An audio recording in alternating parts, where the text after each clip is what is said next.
Su cô giáo núi rừng lại chia sẻ đến cả nhà một cái đề tài nó liên quan tới các thứ tình cảm nha cả nhà. Các loại tình cảm trên đời này. Như chúng ta đều biết thì ngoài tình yêu ra chúng ta sẽ còn có rất là nhiều loại tình cảm khác. Chẳng hạn như là tình yêu thương của cha mẹ nè, tình yêu thương của bạn bè, của anh em, của chiến hữu, của đồng chí. Và còn cả tình hàng xóm láng giềng nữa đó nha. Các bạn hãy cùng mình theo dõi video này, khám phá ra xem là những cái loại tình cảm đó tiếng Anh gọi là gì, cũng như là những cái câu nói rất là hay về các loại tình cảm của con người chúng ta các bạn nha. Nào, bắt đầu thôi.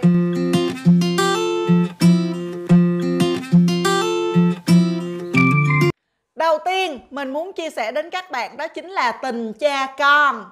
Tình cha con hay là tình phụ tử thì tiếng Anh gọi là fatherhood. Fatherhood. Khi nhắc đến tình cha con thì có một câu nói rất là vui như thế này.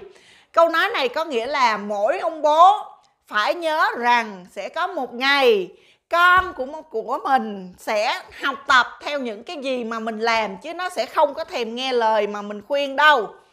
Ai làm bố nhớ điều này nha. Muốn con cái sống tốt nghe lời mình thì phải làm gương cho các con noi theo.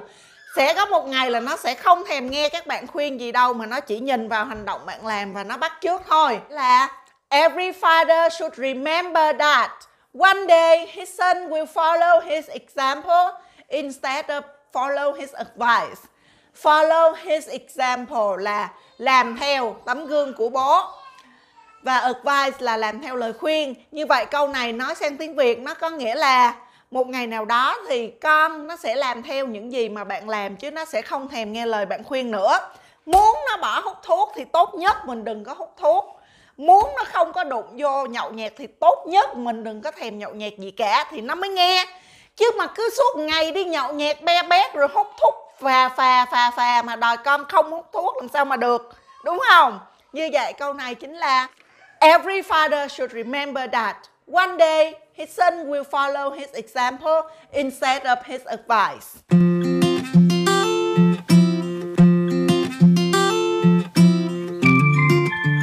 Có tình cha con rồi, bây giờ chúng ta sẽ nhắc tới tình mẹ con hay là tình mẫu tử.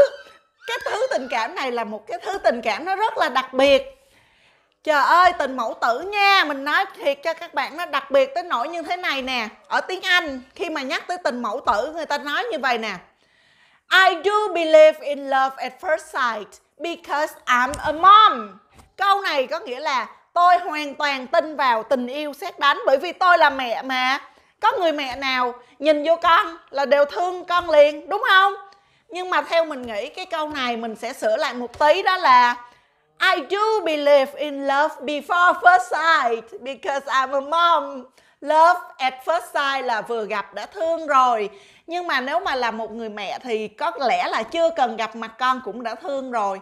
Thương từ cái hồi nó còn trong bụng đó. Thì như vậy có phải là I do believe in love before first sight không? Because I'm a mom. Nói tóm lại, cái câu của người ta là I do believe in love at first sight because I'm a mom. Còn bạn thì sao? Bạn nghĩ gì? Bạn có cái câu trích dẫn nào hay để nói về motherhood không? Comment xuống bên dưới nha.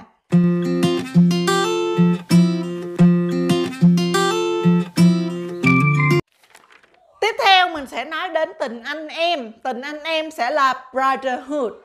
Brotherhood là tình anh em. Nhắc đến tình anh em thì có một câu nói như thế này: Your brother will never say he loves you, but he loves you more than anyone else. Có nghĩa là anh của bạn thì thường sẽ không bao giờ thể hiện sự yêu thương đối với bạn ra bên ngoài cả, mà thực ra thì anh ấy rất là thương yêu bạn đấy. Thường mình thấy mấy đứa làm anh nó đâu bao giờ nó đối xử ngọt ngào với lại mấy đứa làm em đâu, đúng không? Mình cứ thấy mấy thằng làm anh nó cứ nói chuyện với mình rồi nó cứ sai mình làm cái này, sai mình làm cái kia, nhiều khi nó còn chọc mình khóc nữa. Nhưng mà thật ra nó thương mình lắm đấy nha. Your brother will never say he loves you, but he loves you more than anyone else in the world. Nhớ đó nha. So, be nice to your brother. Vậy là bạn nào mà chưa có thương anh thì lo mà về nhà thương anh đi nha. Mặc dù nó chửi bạn đó, nó hay sai bạn làm việc này việc kia, nhưng mà nó thương bạn lắm đó.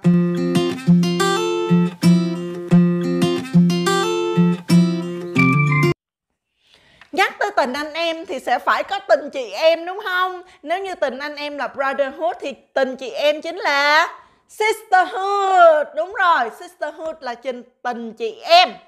Nhắc tới tình chị em thì các bạn có nhớ bộ phim Elsa không? Elsa and Anna, yeah, they are sisters. Elsa và Anna là hai chị em đó. Rồi thấy bộ phim đó nó ca ngợi tình chị em hay không? Rất là hay còn gì nữa. Tình chị em là cái thứ tình cảm mà có thể cho chúng ta sức mạnh. Cái nguồn sức mạnh đó nó sẽ giúp chúng ta vượt qua được mọi gian nan, vượt qua được mọi thử thách, chiến thắng lại được tất cả kẻ thù luôn. Như vậy liên quan tới sisterhood, mình có cái câu thành ngữ là sisterhood is more powerful than everything else. Sisterhood is more powerful than anything else. Nhớ ha, nhắc tới sisterhood thì nhớ ngay tới cái bộ phim là Frozen, và cái thứ tình cảm sisterhood đó nó rất là mạnh mẽ. Nó rất là kỳ diệu, và nó có thể giúp cho chúng ta vượt qua được mọi khó khăn thử thách trên đời này.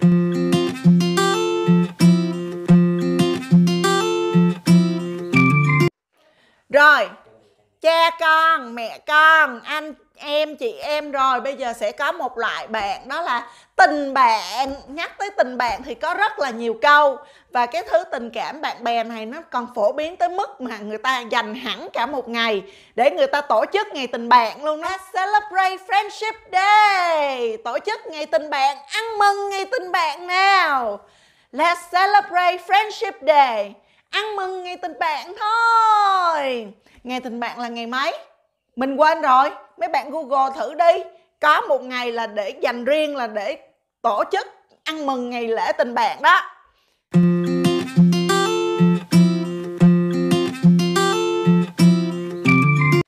Nhắc tới tình bạn thì chúng ta sẽ còn một loại thứ tình cảm khác, đó chính là tình đồng chí, tình chiến hữu. Tình đồng chí, tình chiến hữu, tiếng Anh sẽ là fellowship. Fellowship. Fellowship là tình chiến hữu. Hoặc cũng có thể gọi là tình cảm đồng hương. Đồng hương cũng là fellowship. Nhắc tới cái thứ tình cảm fellowship này nè, thì trong tiếng Anh nó có một cái câu mà mình bảo đảm luôn, là khi bạn nghe câu này bạn sẽ cảm thấy bao nhiêu ký ức của mình nó ùa về ngay. Câu này nó là như vậy nè: We didn't realize we were making memory. We just knew that we were having fun. We didn't realize we were making memories. We just knew we were having fun.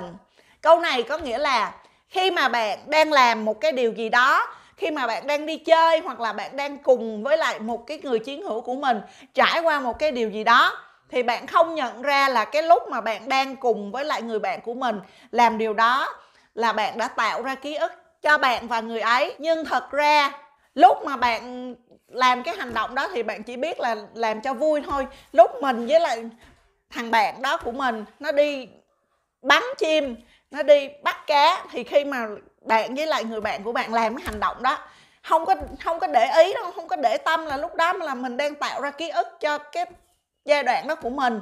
Mình chỉ biết là mình làm cho vui, có thằng bạn mình kế bên thôi. Nhưng mà thật ra cái lúc mà mình làm hành động đó với bạn mình là mình đã tạo ra được cái ký ức, cho tới bây giờ mình vẫn còn nhớ luôn.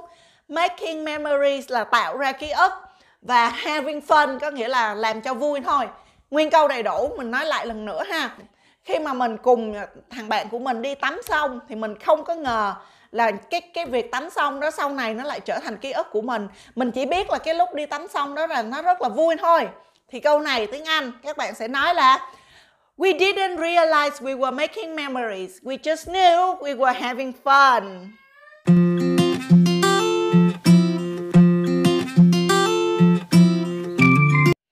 Nhắc tới một loại tình cảm trên đời này, nó còn một loại tình cảm ngộ lắm. Nó gọi là tình làng xóm láng giềng đó. Neighborhood là tình làng nghĩa xóm. Neighborhood là tình làng nghĩa xóm. Và khi nhắc tới hàng xóm thì có hai loại: hàng xóm tốt với hàng xóm xấu, đúng không? Hàng xóm tốt sẽ là good neighbors và hàng xóm xấu sẽ là bad neighbors. Một câu để nói về hàng xóm tốt của mình là câu như thế này: I thought I have good neighbors, but it turned out that I have the best neighbors. Mình nghĩ là mình chỉ có hàng xóm tốt, nhưng mà thật ra là hàng xóm siêu tốt luôn, hàng xóm number one neighborhood luôn. I thought I have good neighbors, but it turns out that I have the best neighbors. It turns out that là hóa ra là tôi tưởng là hàng xóm của tôi tốt lắm. Ai dè đâu bảo là hàng xóm tốt nhất luôn. Hàng xóm tốt có rồi, bây giờ có một câu để nói về hàng xóm xấu. Ở gần hàng xóm xấu á, nó phiền phức lắm. Nhưng mà có một câu như thế này, nghe câu này đi rồi ráng mà chịu đựng hàng xóm xấu ha. Be patient with a bad neighbor. He will move or face misfortune. Be patient with a bad neighbor. He will move or face misfortune. Gặp hàng xóm xấu thì cứ kiên nhẫn với nó. Thế nào rồi nó cũng dọn đi chỗ khác. Hoặc là thế nào nó cũng gặp chuyện này chuyện kia xui xẻo cho mà coi. Kiên nhẫn với lại hàng xóm xấu. Một là nó dọn đi chỗ khác. Hai là thế nào nó cũng gặp chuyện này chuyện kia xấu. Đâu có gì đâu. Be patient with a bad neighbor. He will move or face misfortune.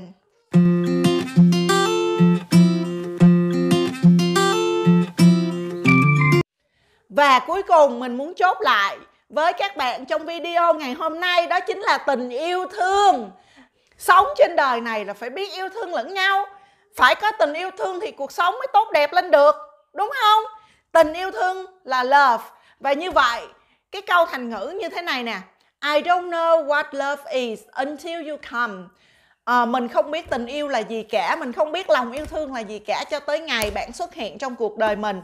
Sẽ có một giai đoạn nào đó mà bạn cảm thấy mình rất là tuyệt vọng, mình mất niềm tin vào con người và mình cảm thấy ghét bản thân, ghét mọi thứ, ghét cả mọi người xung quanh.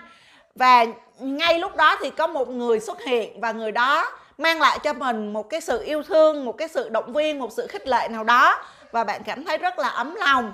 Và như vậy thì bạn thấy tình yêu có sức mạnh ghê gớm không? Rất là ghê gớm nha, nhớ nha. Cho nên á, làm gì làm, ghét ai thì ghét, muộn phiền gì thì muộn phiền, nhưng mà cuối cùng vẫn phải yêu thương mọi người, nghe chưa? Love is the most important thing. Love can heal. Có cái câu là love can heal là yêu thương có thể chữa lành mọi nỗi đau. Heal là chữa lành và cái câu thành ngữ là love can heal, có nghĩa là yêu thương có thể chữa lành mọi nỗi đau. Nhớ nha, love can heal. So love everybody. Nhớ yêu thương mọi người nha. Yêu thương mọi người, yêu thương mình. Subscribe theo kênh Misamisu, cô giáo núi rừng của mình học tiếng Anh. Rồi, vậy nha. Nãy giờ nói nhiều quá, nói về đủ thứ các loại tình cảm trên đời này hết. Bây giờ thì cái thời lượng dành cho video ngày hôm nay của mình cũng đã nhiều rồi. Mình xin ngừng video của mình tại đây và hẹn gặp lại các bạn trong những video tiếp theo của mình nha. Nhớ subscribe kênh Misamisu, cô giáo núi rừng để nhận được những bài học tiếng Anh bổ ích như thế này các bạn nha. Xin chào và hẹn gặp lại.